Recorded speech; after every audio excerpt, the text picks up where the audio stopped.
అక్క ఎటు పోతారు? దసరా పండుగ వస్తుంది కదనే, షాపింగ్ పోతున్నాం. అబ్బా అవునా అక్క, నేను గుర్తుని డ్రెస్ అనుకోవాలి. మా అన్నని పైసలు అడుక్కొని తాగుర్రి.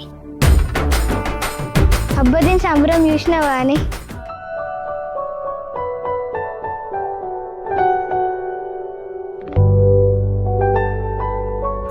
అన్న ఏమైంది?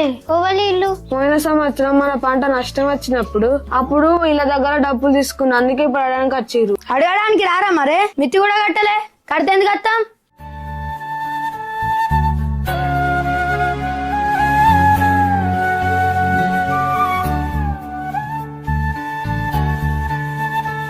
ఏమైంది? పైసలు అడగలేవా? రావా? దానక్క. ఎందుకే? మా అన్న మా కోసం పరిస్థితులు మంచిగా లేక అప్పులు చేసిండు. నేను ఇంకా పైసలు అడిగితే మంచి ఉండదు అక్క. సరేనే.